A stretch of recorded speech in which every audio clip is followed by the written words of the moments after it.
읽은 본문의 말씀을 중심으로 해서 목장이 살아야 교회가 산다. 한번 우리 따라 하실까요? 제목을 목장이 살아야 교회가 산다. 목장을 살려야 하는데 우리가 지금 2025년도는 사실 교회여 예배로 일어서라 라고 하는 주제로 우리 다 뒤에 보시면 아시다시피 예배 중점적인 사역을 집중적으로 하는 한 해가 바로 2025년 한 해입니다.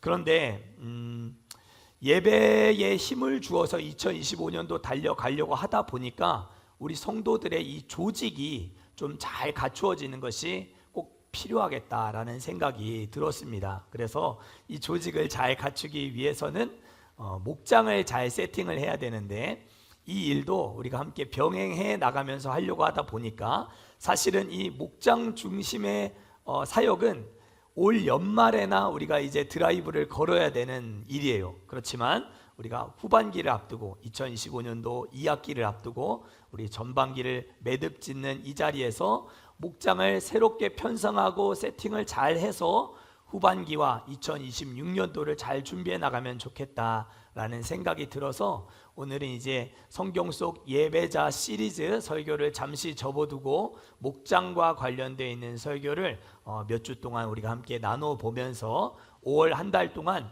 우리 성도님들의 이 소그룹 편성과 관련돼서 제가 기도를 참 많이 하고 있거든요. 이 부분을 우리가 좀 다루고 이제 6월 달부터는 본격적으로 우리가 이 목장 사역을 좀 펼쳐 나가야 되겠다라는 생각을 하면서 말씀을 나누게 되었습니다. 여러분들 예루살렘 초대교회는 사도행전 2장을 보면 그 예루살렘 초대교회가 성장하고 부흥하고 발전하는 그 과정을 우리에게 잘 보여주고 있습니다. 예루살렘에서 시작된 이 초대교회는 하나의 거대한 엔진과 두 개의 바퀴로 구성되어 있는 우리가 타시는지 모르겠지만 전기자전거 아시죠? 전기자전거는 동력을 일으키면 그 동력을 받은 엔진이 그대로 이 자전거를 그 추진력을 가지고 끌고 나가는 힘이 있잖아요. 전기자전거와 같은 곳이 바로 예루살렘 초대교회였습니다. 그래서 이 앞바퀴, 전기자전거의 앞바퀴는 예배였다 이렇게 우리가 볼 수 있고, 이 예배는 솔로몬 행각이라고 하는 곳에 모여서 사도들의 이 가르침을 받는 대그룹으로 지금과 같이 한 사람이 설교하고 많은 사람들이 하나님의 말씀을 주의 깊게 듣는 이 예배의 현장을 두고 우리 전기자전거의 앞바퀴다 이렇게 말할 수 있었다라고 한다면 초대교회는 뒷바퀴도 있었던 거예요. 뒷바퀴. 이 뒷바퀴의 역할을 하던 자리가 어디였는가? 그곳이 바로 목장 소그룹이었습니다. 집을 뜻하는 헬라어 오이코스라고 번역되는 이 가정, 이곳에서 초대교회 성도들은 사도들로부터 이 대그룹으로 이 말씀을 가르침을 받고 그 받은 바 말씀을 다 흩어져서 가정 속으로 들어가서 그 말씀을 붙들고 그 말씀을 나누고 또 떡을 떼고 교제하면서 오로지 기도에 힘썼던 그 공간, 그곳이 바로 가정, 집, 오이코스였는데 이곳에서 바로 목장 소그룹 모임이 이어지면서 초대교회 이 예루살렘 교회는 앞바퀴는 예배의 바퀴로, 뒷바퀴는 목장의 바퀴로 이렇게 크게 두 개의 바퀴로 굴러가는 자전거와 같았다라고 하는 것을 알 수 있습니다. 사도행전 2장 42절 말씀을 한번 우리가 같이 읽어보겠습니다. 시작. 그들이 사도들의 가르침을 받아 서로 교제하고 떡을 떼며 오로지 기도하기를 힘쓰니라. 아멘. 예배 안에서 사도들의 가르침을 받았던 초대교회 성도들은 하루에 3,000명씩 5,000명씩 성도로 등록하고 회심하고 변화되는 역사가 나타나게 되었습니다. 그러나 3,000명씩 5,000명씩 이렇게 많은 사람들이 몰려왔을 그때에 3,000명 그 대그룹 자체가 떡을 떼는가? 그 대그룹 자체가 서로 교제했는가? 그것은 아니라는 거예요. 3,000명, 5,000명씩 이렇게 많은 사람들이 교회에 몰려올 때에 그 많은 사람들이 다 같이 떡을 한 공간에서 떼고 나누었다는 것이 아니라 다 흩어지게 되었다는 것. 예배 후에 각 가정으로 들어가서 가족 공동체 안에서 받은 바 하나님의 말씀을 떡을 떼고 교제하면서 나누온 그런 소그룹 모임들이 있었다. 335 모여서 하나님의 말씀을 붙들고 기도하는 그런 교회 공동체를 단단하게 세워나가는 곳이 바로 예루살렘 교회였다라고 하는 것을 가르쳐 줍니다. 그러나 초대교회는 대그룹으로서의 앞바퀴 예배와 뒷바퀴 목장 소그룹만 있었던 것은 아니었어요. 사도행전 2장을 보면 이들이 다 같이 한 곳에 모였다라고 말씀하고 있거든요. 그곳은 바로 솔로몬 행각도 아니었고 가정집도 아니었어요. 그곳은 바로 성령의 충만함을 덧입는 기도의 능력을 받는 마가의 다락방이 있었습니다.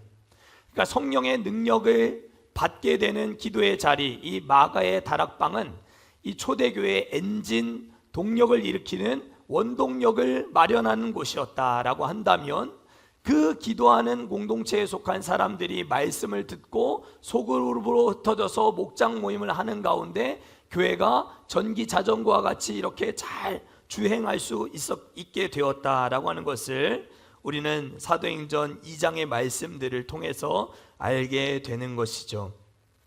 그러니 교회는 예나 지금이나 뜨거운 불과 같은 성령의 임재를 사모해야 하고 그 기도의 자리에서 성령 충만을 받을 수 있어야 합니다.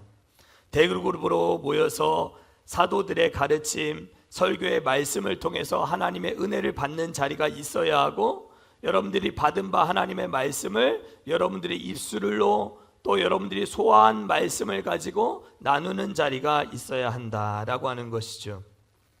중요한 사실은 많은 교회들이 이 첫 번째 바퀴인 예배의 바퀴는 잘 굴려나가요. 왜냐하면 이 예배는 에너지를 쏟으면 쏟을수록 그럴싸하고 돋보이고 잘 보여지는 그런 바퀴거든요. 그렇게 규모 있게 예배를 잘 드리는가 하면은 반면에 소그룹에 사활을 거는 교회는 그렇게 많지 않아요. 우리가 코로나를 지나면서 살아남았던 교회의 특징들을 다 조사해 보았을 때에 그 교회의 특징은 언제나 이 몇몇 사람들 3355 모이는 이 소그룹이 탄탄한 교회들이 이 코로나 어려운 상황 속에서도 살아남을 수 있는 교회가 될 수 있었다라고 하는 통계들은 우리가 어렵지 않게 볼 수 있어요. 여러분들 혹시 의류 브랜드 빈폴을 아십니까? 빈폴 한번 이미지 한번 띄워주실래요? 저 자전거 보십시오. 저 자전거가 앞바퀴가 어때요? 앞바퀴가 좀 이상하게 크고 뒷바퀴는 어때요? 앞바퀴에 비해서 너무 작은 모습이에요. 저 빈폴에 있는 저 신사분이 타고 있는 저 자전거의 모습이 오늘날 한국교회의 모습과 같아요. 예배에는 에너지를 엄청 쏟아부어요. 그래서 앞바퀴는 엄청 커졌어요. 그런데 그에 반해서 뒷바퀴는 너무 신경을 안 쓰는 거예요. 너무 하찮게 여기는 거예요. 성도들끼리 교제하고 떡을 떼고 하나님의 말씀을 받은 바 그들의 입술로 직접 얘기해서 말씀을 나누는 그러한 자리들을 소홀히 여기는 교회들이 너무 많이 있다는 것은 참으로 아쉬운 일이 아닐 수 없습니다. 근데 성도들 입장에서 생각해 보면 어떨까요? 성도들 입장에서 생각해 보면 소그룹으로 자꾸 모이는 것은 즐기는 일일까요? 피하고 싶은 일일까요?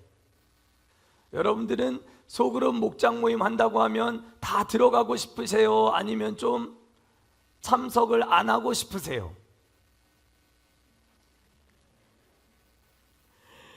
이 대그룹으로서의 이 첫 바퀴 예배는 익명성이 보장이 돼요. 여러분들이 이렇게 한 사람이 얘기하는 걸 다 이렇게 듣고 있잖아요. 그리고 예배를 드리고 홀랑 가버리면 서로 간의 교제가 이루어지지 않는 어려움이 생길 수밖에 없는 그런 대그룹의 예배인 것이죠. 우리가 숨어서 편안하게 신앙생활을 할 수 있다는 장점이 아닌 장점은 있지만, 소그룹으로 모이는 목장 모임의 경우는 우리가 숨어서 신앙생활 하기가 어려워져요. 오늘날 현대의 많은 그리스도인들은 개인주의가 팽배하고, 또 어떠한 경우에는 나밖에 모르는 이 이기주의가 팽배하기 때문에 목장으로 모여서 삶을 나누고, 또 우리끼리 따로 모여서 교제하고, 이런 것들을 굉장히 번거롭게 여기는 사람들이 많이 있어요. 그렇다 보니까 이렇게 빈폴 브랜드의 이미지와 같은, 로고와 같은 기괴한 전기 자전거의 모습이 우리 한국교회의 모습이 되고 말았다라는 생각도 한편 하게 됩니다. 교회와 적정선의 거리 두기를 원하고 있는 사람들의 모습을 보게 되는 것이죠. 여러분들은 어떠십니까? 교회와 여러분들은 거리 두기를 하고 계시는 편이십니까? 아니면 더 깊이 들어가기를 사모하고 계시는 중이십니까? 오늘은 우리 교회에서 이제 6월 달부터 본격적으로 시작하는 이 목장 소그룹 모임의 방향성과 목장을 살려야만 하는 이 이유에 대해서 하나님의 말씀을 통해 우리가 한번 은혜를 받아보기를 원하는 거예요. 목장을 살려야 교회가 산다. 목장이 살아야 교회가 산다. 왜 목장을 그러면 살려야 할까요? 여러분들, 목장을 살려야 하는 이유가 무엇일까요? 첫 번째, 목장을 살려야 하는 이유는 어렵지 않아요. 이것 자체가 하나님이 기뻐하시는 일이고, 예수님의 바램이고, 예수님의 명령이고, 예수님의 소원이기 때문이에요. 자, 우리 한번 첫 번째 이유를 한번 같이 읽어보실까요? 시작. 예수님의 소원이기 때문이다. 소그룹으로 모이는 것은 선택사항이 아니에요. 예수님이 하라고 명령하신 일이고, 그것을 통해서 우리는 더 하나가 되고 끈끈해지는 일들을 통해서 하나님의 교회를 단단하게 세워나갈 수 있게 되는 거예요. 예수님이 제자들과의 이별을 앞두고, 십자가를 앞두고 제자들의 앞으로의 삶을 놓고 그가 중보 기도를 하세요. 예수님께서 기도를 하시는데 요한복음 17장 21절을 보면 이런 말씀이 기록되어 있어요. 아버지여, 아버지께서 내 안에, 내가 아버지 안에 있는 것 같이 그들도 다 하나가 되어 우리 안에 있게 하사 세상으로 아버지께서 나를 보내신 것을 믿게 하옵소서. 내게 주신 영광을 내가 그들에게 주었사오니 이는 우리가 하나가 된 것 같이 다 같이 그들도 하나가 되게 하려 함이니이다. 아멘. 이게 예수님의 소원인 거예요. 이제 나는 십자가 지고 떠날 몸인 것이죠. 남겨질 제자들을 생각할 때 예수님이 바라고 원하셨던 것은 무엇인가? 너희도 내가 아버지 안에, 아버지가 내 안에 있는 것 같이 저들도 우리 안에 있게 하여 주시옵소서. 하나가 되게 하여 주시옵소서. 335 뿔뿔이 흩어져서라도 하나님의 말씀을 나누고 교제하는 자리와 공간, 뒷바퀴가 살아있는 공동체가 되게 해 주시옵소서. 이게 예수님의 바램이었다라는 거예요. 예수님은 제자들을 향해서 소그룹으로 모여 주 안에서 하나가 되는 것의 중요함을 이토록 숨이 넘어가는 이 어려운 상황 속에서도 이것을 강조하셨다라는 것 우리가 잊지 말아야 합니다. 한번 따라 하실까요? 목장 모임은 예수님의 소원입니다. 우리 교회가 교회 이름이 어떻게 돼요? 꿈과 사랑의 교회 아닙니까? 꿈과 사랑의 교회. 꿈의 교회도 좋고 사랑의 교회도 좋은데 꿈의 교회와 사랑의 교회를 합쳐서 꿈과 사랑의 교회가 됐잖아요. 예수님의 꿈, 예수님의 소원, 이것을 우리가 예수님을 사랑함으로 감당했으면 좋겠습니다. 그러기 위해서 전 성도의 목장 참여가 꼭 필요해요. 여러분들 좀 결단해 주십시오. 6월 달부터 제가 지난 한 10주 동안 그래도 우리 사랑하는 장로님, 안수집사님, 권사님들과 함께 열심히 토요일날 거의 2시간씩 이렇게 열심히 목자 훈련을 했어요. 아마 우리 목자님들이 많은 부분 이 목장 모임과 운영과 관련된 부분을 고민을 많이 하셨을 거예요. 최선을 다해서 이것을 잘 한번 해보려고 애쓰고 계세요. 제가 심지어 뭐라고까지 했느냐면, 제가 처음 와서 이렇게 목회를 하는데 여러분들이 제가 하자는 대로 잘 안 해주시면 제 리더십이 안 세워집니다. 우리 목자님들이 잘 해주실 것을 제가 그렇게 간곡하게 부탁을 드렸어요. 그러니까 사랑하는 마음으로, 배려하는 마음으로 이 목장 운영을 잘 해나가실 수 있도록 지금 준비와 이제 기도를 많이 하고 계세요. 그러니까 우리 성도님들이 편성되는 목장에 나는 다 들어가서 함께 예수님의 소원을 이루어 드려야 되겠다, 이렇게 생각하시고 마음의 준비를 하시고 기도하셨으면 좋겠습니다. 아멘이세요? 어제 목자훈련 학교 시간에도 나누었지만 예수님은 얼마든지 초대형 교회 담임 목회자로 사역을 얼마든지 하실 수 있는 그런 분이셨어요. 얼마든지 메가 처치를 일구어서 수많은 사람들을 자기에게로 이끌어 큰 교회 목회할 수 있는 그런 능력을 가지신 분이셨어요. 그러나 예수님이 살아 생전에 예수님의 삶과 사역을 나누어 주시고 또 그 일들을 어떻게 해야 하는지 직접 시범을 보여주시고 그 일에 대해서 책임을 확실하게 지워주셨던 이 예수님의 모습은, 그 모습 가운데 우리가 볼 수 있는 것 한 가지는, 예수님께서 몇몇 사람들, 대그룹의 많은 사람들도 중요하고 그들도 아끼셨지만, 무리를 보시고 긍휼히 여기시는 마음이 있으셨지만, 예수님에게는 3년 공생활하는 내내 중요하게 생각했던 사람들은 12명의 소수의 사람들이었어요. 그것이 예수님의 사역의 원칙인 거예요. 왜 예수님은 그러면 소수 몇몇 사람들에게만 집중하셨을까? 예수님이 이 땅에 오셔서 처음으로 하셨던 설교의 내용 여러분들 기억하세요? 예수님이 이 땅에서 공생애를 시작하시면서 처음 외치셨던 복음은 회개하라, 천국이 가까이 왔느니라 였어요. 아직 복음을 알지 못하고 예수님을 알지 못하고 구주를 알지 못하는 사람들에게 외치고 싶으셨던 것은 회개하라, 천국이 가까이 왔느니라 였어요. 이 말을 하고 싶으셨던 것이죠.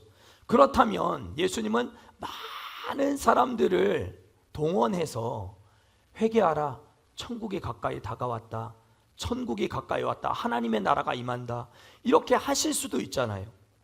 12명 말고 30명, 120명, 500명 더 많은 사람들을 동원해서 큰 교회를 일구어서 이 일들을 하게 만드실 수도 있는 것 아니겠습니까? 그런데 예수님은 그런 선택을 하지 않으셨어요. 어찌 보면 참 왜 이렇게까지 하시나 싶은 생각이 들 정도로, 우리가 조금 전에 요한복음 17장을 읽어보았듯이 마지막 십자가 지시기 직전까지도 예수님은 제자들과 함께 그들의 발을 씻겨주시고 그들과 함께 만찬을 나누시잖아요. 많은 사람들과 함께 하지 않으셨어요. 소수의 사람들과 끝까지 함께 하셨거든요. 이것은 예수님의 목회 철학을 우리가 볼 수 있는 거예요. 전능하신 하나님이 많은 사람들을 동원하는 쉬운 방법을 택하실 수도 있을 것이다, 우리가 생각할 수 있지만, 그래서 전도와 선교에도 속도도 그 탄력을 받아서 더 많은 사람들에게 빠르게 복음이 전파될 수 있었을 것이다, 이렇게 우리가 생각할 수 있지만 예수님의 선택은 그것이 아니었어요. 왜 그랬을까? 예수님은 이 사람이 어떠한 존재인가 하는 것을 너무 잘 알고 계셨던 거예요. 죄인의 본성과 이 죄인의 특성, 이 본성에 사로잡혀 있는 죄인은 복음을 전파하는 일에 있어서 게을러질 수밖에 없는 존재임을 아셨던 것이죠. 그래서 물량공세로 하는 일이 아니라 훈련된 하나님의 몇몇 사람들을 통해서 하나님의 교회가 전파되고 확장될 수 있도록 하셨던 이 예수님의 목회 철학을 우리가 기억해야 해요. 하나님의 교회는 물량공세로 사역을 하는 것이 아니고 양이 아닌 질로 승부를 걸어야 하는 그런 공동체예요. 양으로 승부하면 일시적으로 성도들이 막 우르르 몰려올 수 있어요. 그러나 그것은 교회가 살이 찌는 것이지 근육이 붙는 일이 아니에요. 목장 모임은 살이 찌는 시간이 아니에요. 그러니까 여러분들 마음껏 참석하실 수 있기를 바랍니다. 목장 모임은 살이 찌는 시간이 아니라 근육이 붙는 시간이에요. 영적인 근육이 붙는 시간. 그래서 교회의 기쁨은, 근원적인 기쁨은 성도가 단순히 많이 온 것, 이것이 기쁨이 될 것이 아니고 우리가 얼마나 이 소그룹 목장 모임을 탄탄하게 잘 이루어 가고 있는가. 큰 교회에 가보세요. 성도가 수천 명 된다 할지라도 목장 모임에 참여하고 있는 퍼센트를 보면 절대로 50%가 넘지 못해요. 큰 교회 여러분들 깊이 들어가 보십시오. 다 그냥 예배 왔다 그냥 돌아가고 있는 성도들이 너무 많아요. 아무리 목장 사역을 강조한다 해도 성도 100명 중에 50명이 목장 참여하는 것이 어렵다 이 말이에요. 그런데 우리 교회는 지금 이제 한 100명 정도 모이고 있어요. 우리 가운데 목자가 13명이 이제 세워지고 오늘 부목자 훈련을 통해서 또 목자를 돕는 사람들이 붙게 되면 남은 여러분들은 이 목장 모임에 다 함께 참여해 주고자 하는 열정을 가지고 계셔야만 이 목장 사역, 근육이 붙는 일, 이것이 성공할 수 있겠다라는 것이죠. 예수님은 소수에 집중하셨어요. 오늘날 교회도 원리는 똑같아요. 예수님의 소원은 아직도 여전히 교회 현장 가운데 그대로 적용되어야 할 줄 믿습니다. 우리 한번 예수님의 소원을 이루어 드리십시다. 아멘. 교회의 머리가 예수님이시고 교회의 주인이 예수님이시기 때문에 우리는 예수님이 원하시는 일들을 하는 그런 공동체가 되어야 해요. 이것은 제가 개인적으로 원해서 새로운 목사가 왔으니까 그냥 해야만 하는 그런 일이 절대 아니에요. 교회의 머리는 예수님이시고 예수님의 소원이 소그룹 목장 모임이기 때문에 이 일을 우리는 감당해야만 한다는 것, 이것이 첫 번째 중요한 이유인 것이죠. 저는 여러분들이 마음의 편안함을 추구하며 여러분 개인의 특별한 어떤 유익을 위해서 종교 생활을 하는 것 자체를 비난할 마음은 전혀 없어요. 누구나 그렇게 신앙생활을 시작하게 돼요.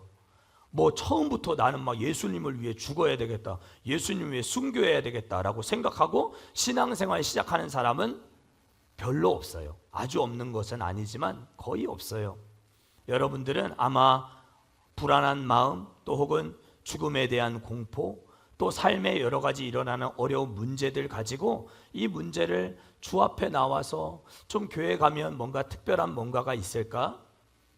목사님의 설교를 들으면 좀 그래도 내 마음에 자신감이 생기고 담대함이 생기고 기도하는 가운데 하나님의 음성이 들려오는 것 같고 이 문제를 이런 방식으로 지혜롭게 처리해 나갈 수 있을 것 같고 라고 하는 것들이 교회 가면 뭔가 있을 것 같다는 이 유익을 가지고 여러분들이 아마 첫 발을 내디디셨을 것이고 오늘도 아마 그렇게 신앙생활 하고 계실지 모르겠어요. 누구나 다 그렇게 신앙의 여정을 시작한다는 것이죠. 그러나 언제까지나 자기의 유익을 위해서 신앙생활을 하는 것은 머물러 있고 자라지 못하고 정체되어 있는 신앙생활을 하는 거예요. 성경에도 말하고 있죠. 범사에 그에게까지 자랄지라. 우리가 목장 모임을 해야 되는 두 번째 중요한 이유는 우리가 이 목장 모임을 통해서 날마다 성장을, 날마다 자라나는 것을 경험하게 되기 때문이에요. 우리 두 번째 이유 크게 한번 읽어보실까요? 시작. 날마다 자라가야 하기 때문이다. 여러분들은 주 안에서 정체되어 있지 말아야 돼요. 주 안에서 조금씩이라도 성장하는 그리스도인들이 되셔야 돼요. 어제보다는 오늘이, 오늘보다는 내일이 조금 더 주님께 가까워진 삶을 살아가는 자라나는 성도가 되기 위해서 이 목장 모임은 필수적이라는 것이죠. 꼭 필요한 모임이라는 거예요. 목장 안에서 들었던 하나님의 말씀을 나눌 때 진짜 그 말씀이 내 것이 돼요. 여러분들 지금 백날 이렇게 설교 말씀을 듣고 계시지만 조금 졸기도 하시고 이렇게 막 무슨 정신으로 듣고 있는지 모르고 또 집에 있는 뭔가 걱정되는 일들을 함께 가지고 하나님의 말씀을 듣고 있는 이 시간, 여러분들 집중해서 듣고는 계시겠지만 이 말씀이 진짜 여러분들 것이 되려면 여러분들이 입을 벌려서 내가 받고 소화한 말씀을 옆에 있는 사람들에게 이야기할 수 있을 때 그 말씀이 진짜 내 것이 되는 거예요. 대그룹 예배 시간은 그걸 할 수가 없잖아요. 지금 여러분들이 그 받은 바 말씀을 옆에 사람들하고 마음껏 막 나누고 하시면은 예배 시간이 제대로 드려질 수가 없겠죠. 많은 성도들에게 방해가 되어 버리겠지요. 3,000명씩 5,000명씩 이렇게 초대교회 많은 부흥을 이루었을 때 3,000명씩 모여서 소그룹을 했던 것이 아니라는 거예요. 다 흩어졌어요. 뿔뿔이 흩어져서 하나님의 말씀을 받은 것들을 막 나누는 가운데 그 말씀이 내 것이 되어지는 그 현장, 그것을 통해서 교회가 새로워지고 단단해졌다라고 하는 것을 기억해야 합니다. 자라나기를 원하십니까? 성장하기를 원하십니까? 여러분들 꼭 목장 모임에 참여하실 수 있기를 바랍니다. 교회는 뒷바퀴가 튼튼해야 합니다. 새벽 예배, 수요 예배, 금요 성령 집회, 주일 예배 너무너무 중요하지만 예배 안에서 해소되지 않는 일들이 있다는 거예요. 반드시 소그룹 안에서만 가능한 일이 있기 때문에 그 일을 우리가 감당해야 한다라는 것이에요. 그래서 소그룹을 너무 지나치게 예배 일변도로 밀고 나가는 교회에서는 조금 무리가 있는 거예요. 그러니까 말하자면 여의도 순복음교회 조용기 목사님이 시작하셨던 구역 예배, 그러니까 소그룹으로 모여서도 계속 예배를 드려요. 그 예배의 유익이 전혀 없다는 게 아니에요. 엄청난 유익이 있었고 전 세계 해외에 계시던 많은 목회자들이 80만 명에 육박한다고 하는 이 여의도 순복음교회의 조직과 구성을 알기 위해서 얼마나 많은 사람들이 한국에 왔었는지 몰라요. 여의도 순복음교회를 들여다보기를 원했던 것이죠. 소그룹이 어떻게 진행되고 있는가, 구역장 훈련을 어떻게 하고 있는가, 구역장들이 다 준비해서 모이면 예배 드리는 거예요. 대그룹으로 모여서 예배 드리고 또 흩어져서 3355 모여서 또 예배를 드리고, 그렇게 예배를 드리는 것이 유익한 일이지만 예배를 드리다 보니까 예배의 연장이 돼버리는 거예요. 그렇게 되면은 소그룹으로 모여서도 너는 너고 나는 나야, 당신은 당신이고 나는 나야, 또 한 사람만 이야기하고 또 네 사람은 또 듣고 있어야 돼. 그리고 예배드리고 축도하고 딱 헤어져, 주기도문하고 헤어져 버려요. 그러면 빠지는 것이 무엇일까요? 소그룹으로 모였을 때 꼭 할 수 있는 기능, 교제가 빠지는 거잖아요. 교제가 빠지다 보니까 여의도 순복음교회의 구역 예배가 너무 탁월하지만 아쉽다 해서 나온 것이 가정교회 모델이에요. 여러분들 가정교회 많이 들어보셨죠? 가정교회로 소그룹을 모이고 있는 교회들이 상당히 많이 있어요. 그것은 예배 안 드려요. 가정교회에서는 예배 안 드리고 오직 교제만 해요. 그래서 새 가족이 오면 가정교회에서 들어와서 그 새 가족이 놀고 먹고 여행 다니고 캠핑 다니고 또 좋은 데 맛집 찾아다니고 하는 이 가정교회 이 모델을 통해서 새 가족들이 마음의 문이 활짝 열려질 수 있도록, 그러니까 전도를 위한 목적에서 여행도 다니고 또 뭐 놀러도 다니고 운동도 하고 캠핑도 다니고 하는 그 모든 그 소그룹의 스타일이지만 그렇게만 했을 때 생겨나는 어려움도 있더라는 거예요. 가정교회를 리드하는 리더는 캠핑 다니고 운동 다니고 하려다 보니까 시간이 많은 사람들만 할 수 있는 거예요. 그러니까 가정교회의 목자는 아무나 할 수 있는 목자가 안 돼 버리는 거예요. 구역 예배는 말씀을 그래도 받은 대로 가르칠 수 있는 사람이면 구역 예배를 인도할 수 있었어요. 그런데 가정교회 모델에서는 좀 여유도 있고 좀 삶에 좀 그래도 괜찮고 형편도 좀 괜찮고 성도를 섬길 수 있고 또 집도 좀 넓고 이래야만 가정교회가 가능한 상황들이 발생하게 되더라는 거예요. 꼭 그렇게 얘기할 수는 없지만 여유 있는 사람들만 리더가 될 수 있는 목장 소그룹이라고 한다면 이건 문제가 생길 수밖에 없죠. 그래서 우리는 초대교회의 소그룹이 어떠했는가, 교회의 머리 되시는 예수님이 우리에게 원하시는 소그룹의 형태는 어떠한 형태인가 하는 것을 생각해 보아야 한다는 것이죠. 사람이 원하는 일이면 하다가 말 수도 있고 방식과 방법을 바꿀 수도 있고 그게 아니면 다르게 할 수도 있어요. 그러나 예수님이 원하시는 일, 예수님의 소원이라고 한다면 얘기가 전혀 다른 것이죠. 그 예수님의 소원, 목장 소그룹의 스타일, 그것이 무엇인가 하는 것이 오늘 우리가 읽은 이 예수님의 직접 말씀하신 마태복음 18장 18절에서 20절까지 말씀이라는 거예요. 우리 본문의 말씀을 다시 한번 우리 읽도록 하겠습니다. 시작. 진실로 너희에게 이르노니 무엇이든지 너희가 땅에서 매면 하늘에서도 매일 것이요 무엇이든지 땅에서 풀면 하늘에서도 풀리리라.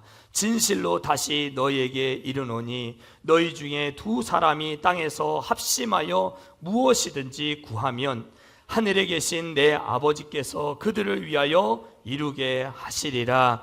두세 사람이 내 이름으로 모인 곳에는 나도 그들 중에 있느니라. 아멘. 우리 주님께서 제자들에게 하시는 직접 그의 음성으로 하신 말씀이에요. 두세 사람이 내 이름으로 모인 그 곳에 나도 너희와 함께 있겠다. 예수님 어디 계시겠는가, 예수님이 어느 형편에 거하시겠는가 하는 것을 말씀해 주시면서 두세 사람이 모인 곳에 거하시겠다라고 말씀하셨어요. 그러면 두세 사람은 왜 모였는가, 뭐 하려고 모였는가 하는 것이 그 앞선 19절에 나와 있는 거예요. 뭐라고 기록되어 있어요? 너희 중에 두 사람이 땅에서 합심하여 무엇이든지 구하면, 이렇게 구하면, 기도하는 자리에서 모이면 내가 너희와 함께 있겠다, 그렇게 말씀하고 계셨다라는 거예요. 소그룹으로 모여서 예배를 드릴 수도 있어요. 놀고 먹고 마시고 교제하고 운동하고 캠핑 다니고 할 수 있어요. 그러나 놓치지 말아야 할 것, 예수님이 소그룹에 원하시는 핵심은 바로 기도라고 하는 것, 합심 기도라고 하는 것, 이것을 우리가 기억해야 한다는 것입니다. 꿈과 사랑의 교회 목장에서는 오로지 기도하기에 힘쓰는 목장 DNA를 가지고 목장 모임을 새롭게 세워 나갈 것입니다. 지금까지 선교회로 모이셨지요? 연령별로 모이셨지요? 또 목장 예배를 드리셨지요? 헌금도 하고 하셨지요? 그러나 우리는 앞으로는 기도하는 목장으로, 기도 중심에, 그래서 합심 기도를 함으로 말미암아 하늘에서 풀면 땅에서 풀리는 게 아니었어요. 성경 정확해 보십시오. 땅에서 풀면 하늘에서 풀리고 땅에서 묶으면 하늘에서도 묶인다. 순서가 중요한 거예요. 두세 사람이 내 이름으로 모여서 그곳에서 묶으면 하늘에서도 묶여지게 되고 땅에서 기도로 풀면 하늘에서도 풀리게 돼서 여러분들의 인생의 어려운 문제들, 낙심이 될 만한 어려운 일들 다 풀어내는 자리가 바로 목장 모임의 기도가 자리가 될 수 있다라고 하는 것, 이것이 우리가 붙들고 가야 할, 목장을 살려야 할 이유라는 거예요. 그래서 세 번째 우리가 목장을 살려야 하는 이유, 우리 크게 한번 다 같이 읽어보도록 하겠습니다. 시작. 목장이 살아야 기도가 살고 기도가 살아야 교회가 산다. 아멘. 목장이 살아야 기도가 살아나고 기도가 살아나야만 교회가 살아날 수 있다는 것입니다. 소그룹 목장으로서의 유익은 이루 말로 다할 수 없을 정도로 풍성합니다. 여러분들 한번 참여해 보십시오. 참여해 보시면 기도로 문제를 풀어나가는 것, 이것이 무엇인가를 여러분들이 분명히 느끼게 되실 거예요. 기도하는 목장이 일어서면 반드시 교회는 살아납니다. 안 된다 하는 교회도 기도하는 교회는 회복됩니다. 살아납니다. 우리 교회도 반드시 일어납니다. 회복될 수 있습니다. 문제는 관계예요. 관계. 관계를 풀어야 해요. 오늘 성경에서도 분명히 말씀하고 있듯이 두세 사람이 내 이름으로 모인 그곳에 예수님이 계시겠다 했어요. 이 말은 두세 사람이 어떤 관계 속에서 기도하느냐, 이것이 중요하다는 것을 의미하는 거예요. 누구와 맺어주든지 주의 성령 안에서 하나 되게 하심을 힘써 지키는 목장 모임 가운데 주님은 함께 하실 거예요. 아무 목장에나 주님이 역사하지 않으세요. 마음의 문을 여셔야 돼요. 내 삶을 오픈하셔야 돼요. 나의 어려운 처지를 기도 제목으로 내놓으실 수 있으셔야 돼요. 그게 꿈과 사랑의 교회 목장의 핵심이에요. 여러분들이 풀어내지 못하면 그 관계 속에, 딱딱한 관계 속에, 열리지 않는 관계 속에 예수님이 역사하실 리가 만무하다라는 것이죠. 어제 날짜를 기준으로 1만 시간 기도 운동이 4,000시간을 돌파했습니다. 다 같이 박수 한번 할까요? 2024년 12월 1일 선포하고 1만 시간 기도 운동이 5개월을 지나는 동안 4,000시간을 돌파했어요. 저는 굉장히 고무적인 일이라고 생각해요. 누가 참여했는가 저는 다 알죠. 보면 이런 분도 기도하려고 애쓰시는구나, 시간을 채우기 위해 애쓰시는구나, 30시간 채우셨구나, 60시간 채우셨구나. 건강한 교회로의 회복을 위해서 기도의 재단을 쌓는 일, 여러분들 각자가 혼자 열심히 하고 계시지만 이제는 목장에서 함께 하실 수 있기를 축복합니다. 하나님이 분명히 우리 가운데 새 일을 이루실 것입니다. 여기 이제 앞자리에도 앉아 계시지만 지난 목요일이었습니다. 목요일 저녁 제게 전화가 따르르릉 걸려왔습니다. 전화를 받았습니다. 곽태경 성도님이셨어요. 아내 구민우 집사님이 오늘 밤에 아이를 출산할 것 같다고 기도를 요청하는 전화를 제게 하셨던 거예요. 주보에도 기재를 해두었지만 저는 이제 금요일 새벽마다 성도들을 위해서 기도하거든요. 각 성도들을 가정을 놓고 기도하거든요. 그래서 금요일 새벽에는 이 출산을 앞둔 우리 두 분의 임산부가 있어서 제가 이 두 분을 놓고 꼭 이름을 불러가며 기도하는데 목요일 저녁에 탁 연락이 온 거예요. 그래서 제가 전화를 받고 목장 카톡방에, 우리 목자 훈련을 받고 계시는 목자 카톡방에 오늘 밤이 될 것 같습니다. 우리가 함께 기도해야겠습니다. 라고 카톡을 딱 올렸습니다. 그리고 온 목자들이 열심을 다해서 그 밤에 기도했어요. 그리고 금요일 새벽이 되었죠. 금요일 새벽 되었을 때 그 어려운 처지에 있을 우리 집사님을 생각하며 또 열심히 그 새벽에도 기도했어요. 그리고 그 아침에 우리 곽성도님으로부터 딱 전화가 걸려왔어요.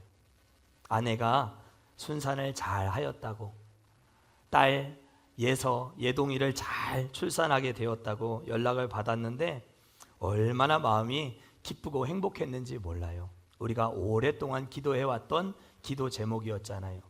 여러분들 아이 출산하는 거 아무것도 아니라고 생각하실 수 있겠지만 그렇지가 않아요.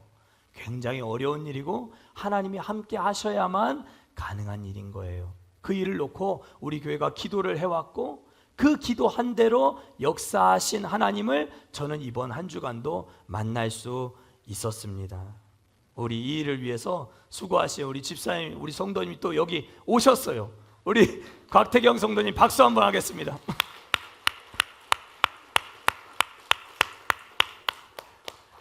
이게 목장의 기쁨이에요. 이게 목장의 기쁨이에요. 기도에 문제가 있고 아무것도 아닌 것, 사소한 것 같은 기도의 제목들, 물론 출산하는 건 사소한 일이 아니지만 작은 기도의 제목들을 여러분들이 나누고 함께 기도할 때 그 응답이 되어져 가는 모습들을 목장 안에서 보면 막 희열이 생기고 기쁘고 더 기도의 자리에 나아가고 싶고 목장의 모임에 막 들어가고 싶고 목장 단위로 뭐 섬기고 싶고 봉사하고 싶고 헌신하고 싶고 하는 일들이 많이 들불처럼 일어나게 되는 거예요. 저는 이런 모습을 강중집에서 너무 많이 보아왔어요. 얼마나 많은 간증들이 있는가 몰라요. 그런데 다른 교회 간증해봐야 소용없잖아요. 지난주 중에 우리 교회에서 이렇게 귀한 간증이 있었는데요. 여러분들, 우리 교회에서 신생아의 아기 울음소리가 언제 마지막으로 들렸는지 여러분들 아십니까? 기억나십니까? 아마 기억 안 나실걸요? 엄청 오래됐어요. 그런데 하나님께서 기적과 같은 우리 예서를 통해서, 이제 예서가 유모차 타고 와가지고 저 앞마당에서 막 울면서 왔다 갔다 하는 그런 모습들을 우리가 보게 되지 않겠습니까? 하나님께서 우리 교회에 큰 선물을 또 이렇게 안겨주셨다라고 생각해요. 가정에도 기쁨이지만 우리 교회에도 정말 큰 기쁨입니다. 사랑하는 성도 여러분, 기도하면 됩니다. 기도하면 진짜 됩니다. 예수님의 소원입니다. 예수님의 소원 한번 우리가 시원하게 한번 이루어 드리십시다. 2025년도 편성될 때에 난 안 가. 난 저런 사람하고 함께 안 해. 에이, 이렇게 편성을 해놓고 어떻게 하라는 거야. 이렇게 생각하실 수도 있겠지만 너무 마음이 어려우면 저를 찾아오시고, 그렇지 않으시면 기도하시고 해보세요.